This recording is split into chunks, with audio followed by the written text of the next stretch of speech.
Bienvenue à cette exploration des saveurs. Aujourd'hui, on va regarder un peu l'univers de Top Marmite. C'est un site qui promet de marier tradition et modernité en cuisine. Ah oui, Top Marmite, je vois. Un mélange intéressant sur le papier. Exactement. Et pour comprendre comment ils font ça, on a quoi comme source? On a des présentations des deux créateurs, Clémence Delattre et Marcel Fournier. D'accord. Et puis surtout, on a le détail d'une de leurs recettes un peu signature, la quiche aux orties, trouvée directement sur leur site. La quiche aux orties. Intriguant ça. Pas banal comme ingrédient. C'est ça. Notre idée, c'est de voir comment Top Marmite arrive à allier ce respect du passé et cette envie d'innover. Et cette quiche, c'est un peu notre fil rouge. Parce que franchement, comment une plante qu'on voit comme une mauvaise herbe, quoi? Qu'on arrache dans le jardin. Voilà. Comment ça peut devenir le plat principal? Cuisiner un truc qui pique, c'est quand même... ça interpelle. C'est clair. Ça pique la curiosité, c'est le cas de le dire. Alors, commençons par les créateurs. Qui sont-ils? D'un côté, on a Clémence Delattre, 38 ans, elle est à Paris. On la décrit comme l'exploratrice culinaire moderne. D'accord. La touche actuelle donc. C'est ça. Curieuse, passionnée, elle teste des trucs, elle suit les tendances santé, elle cherche toujours l'astuce pour simplifier, pour manger vite et bien, sainement quoi. Mhm. Ses inspirations, les voyages, la world food, les techniques d'aujourd'hui, son but, prouver qu'on peut bien manger tous les jours, même si on court partout. Une problématique très actuelle, ça. Tout à fait. Et en face, on a Marcel Fournier, 63 ans. Lui, c'est plutôt le gardien du temple des recettes traditionnelles. Ah, le côté terroir, les plats mijotés. Exactement. Il a grandi avec les odeurs de pot-au-feu, de gratin. Ça fait plus de 40 ans qu'il cuisine les classiques français. Très attaché aux saisons, aux produits locaux. Un savoir-faire précieux. Oui, et son objectif, c'est pas juste de conserver, c'est de transmettre. Mais en adaptant un peu. Proposer des plats authentiques, mais parfois revisités, un peu plus légers ou plus rapides. D'accord. Une tradition qui évolue. Voilà. Il raconte même une anecdote marrante. Quand il était gamin, il avait voulu que sa mère cuisine des orties. Apparemment, ça l'avait bien fait rire à l'époque. Ah, aïe, aïe, aïe. Le voilà, le lien avec la quiche. Exactement. Ce qui est super intéressant ici, c'est justement cette dualité. C'est ça le cœur de Top Marmite, on dirait. D'un côté, Marcel, avec l'héritage, la patience, le respect du produit, le temps long de la cuisine d'avant. Oui. Et de l'autre, Clémence, qui amène la nouveauté, la rapidité, l'ouverture sur le monde, les questions de santé. Et ce n'est pas l'un contre l'autre, hein, c'est vraiment complémentaire. Oui, c'est l'idée. Ils essaient ensemble de rendre la cuisine traditionnelle accessible, pertinente pour aujourd'hui, quoi. Tout en l'ouvrant à des idées nouvelles, plus saines peut-être. Et cette quiche aux orties, alors, c'est un peu l'exemple parfait de cette philo, non? Marcel dit que c'est la rencontre inattendue entre tradition et originalité. Joli, hein? Il parle de transformer la mauvaise herbe en star de l'assiette. C'est une belle revanche sur les rires de sa mère, finalement. Carrément. Il dit qu'avec Clémence, ils aiment bien ça, redonner vie aux plats oubliés. Alors, allons-y, regardons cette recette de quiche aux orties de plus près. Oui, bonne idée. C'est un super point de départ pour voir comment on peut réhabiliter un ingrédient commun, voire un peu méprisé. L'ortie, quoi. On pense surtout à la piqûre, au truc qui envahit le jardin. C'est ça. Et là, hop, ça devient l'ingrédient principal, une alternative savoureuse aux épinards, par exemple. Ça invite à regarder différemment ce qu'on a autour de nous, en fait. À redécouvrir des ressources, parfois oubliées ou juste sous notre nez. Alors, la recette, elle est présentée comme simple, et bien pour les débutants. Temps total, 55 minutes, ça reste raisonnable. 20 de préparation, 35 de cuisson. Pour 6 personnes. Ok, classique pour une quiche. Les ingrédients, une pâte feuilletée ou brisée, au choix. 200 g d'ortie fraîche, c'est ça le cœur du truc. Ensuite, 3 œufs, 20 centilitres de crème fraîche, 10 centilitres de lait, 120 g de fromage râpé en mental, gruyère, La base. une gousse d'ail, sel, poivre et éventuellement une pointe de muscade. Très bien. Et les orties, comment on s'y prend? J'imagine qu'il y a une étape clé. Ah oui, c'est le point crucial et c'est bien expliqué. D'abord, et ça ils insistent, des gants pour cueillir et manipuler au début. Faut prendre les jeunes feuilles, les plus tendres. D'accord. On les rince bien, et puis l'étape essentielle, le blanchissement. Juste 1 minute dans l'eau bouillante salée, pas plus. Ah, c'est ça le secret pour enlever le piquant. Exactement.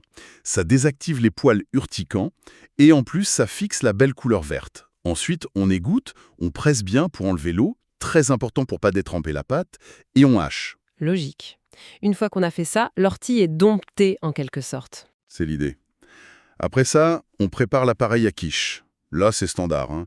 On bat les œufs, on ajoute la crème, le lait, le fromage râpé, l'ail haché, sel, poivre, muscade. Classique. Oui, mais, petite touche intéressante qui rappelle peut-être Clémence, il y a une petite note sur les œufs. Pas juste comme liant, mais aussi comme source de protéines, de vitamines. Ah oui, Oui, et il cite même brièvement une étude australienne sur leur rôle possible dans l'équilibre du cholestérol. tiens, c'est intéressant ça. Ça montre qu'ils ne donnent pas juste une recette, ils essayent d'apporter un petit plus, une info nutritionnelle, un lien avec la santé d'aujourd'hui. C'est ça. Ça colle bien avec leur idée de marier tradition et modernité finalement. La recette de grand-mère, mais avec un éclairage actuel. Tout à fait. Bon, une fois qu'on a les orties hachées et l'appareil prêt, l'assemblage, c'est facile, hein. On met la pâte dans le moule, on pique le fond avec une fourchette. Pour éviter qu'elle gonfle. Voilà. On répartit les orties hachées dessus, on verse l'appareil, et hop, au four. 180 degrés Celsius, environ 35 minutes. Il conseille de laisser reposer 5 minutes avant de servir. D'accord, simple et efficace. Mais ce qui est peut-être encore plus parlant de leur approche, c'est... Les variantes. Exactement. La recette ne s'arrête pas là. Ils proposent tout un tas d'adaptations. C'est assez impressionnant.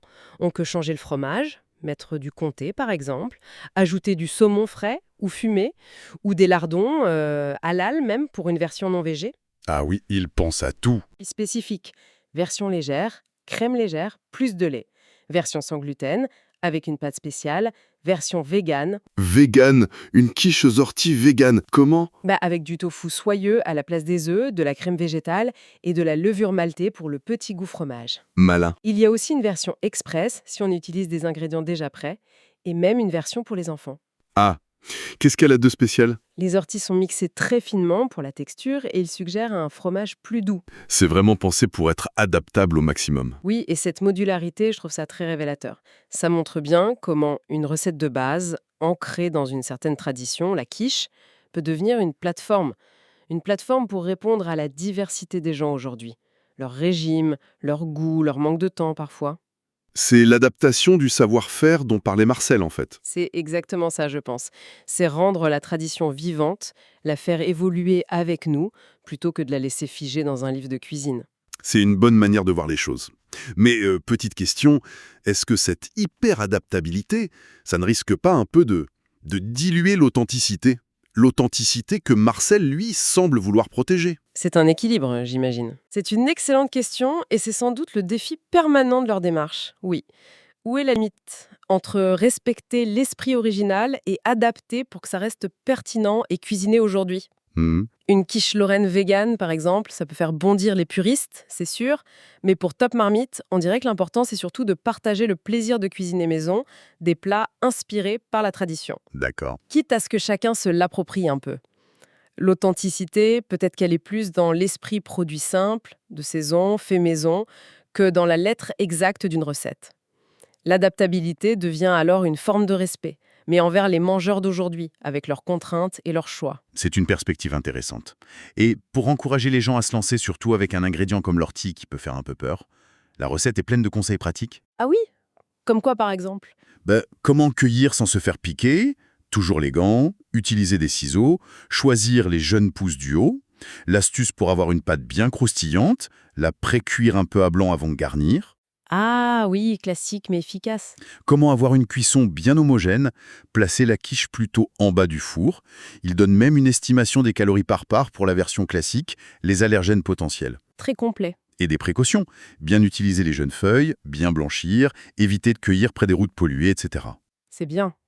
Tout est fait pour rassurer et démystifier l'ortie. Oui, et il y a même une petite section FAQ, foire aux questions, qui répond aux doutes les plus courants. Ah oui. Du genre, est-ce que les orties, c'est vraiment bon à manger? Réponse oui, une fois blanchies. On peut les utiliser comme les épinards? Oui, Quand les cueillir? plutôt jeune, au printemps. Est-ce que le blanchiment enlève vraiment tout le piquant? Oui. D'accord. Ils anticipent vraiment les freins possibles. Oui, peut-on la préparer à l'avance? Oui, Quelle pâte choisir? feuilleté pour le croustillant, brisé pour un côté plus rustique. C'est très pédagogique comme approche. Oui, c'est essentiel, je pense. Ils ne se contentent pas de donner une recette originale sur le papier. Ils donnent vraiment les clés pour que ça marche, même pour un débutant, pour qu'on ose essayer. C'est ça. Transformer l'appréhension en curiosité puis en satisfaction. Exactement. Ça renforce l'idée que la cuisine, même avec des ingrédients un peu sauvages, ça peut être une aventure accessible à tous. Et même pour la conservation, c'est pratique. Ils disent 3 jours au frigo. Et on peut même congeler des parts individuelles. Jusqu'à 2 mois.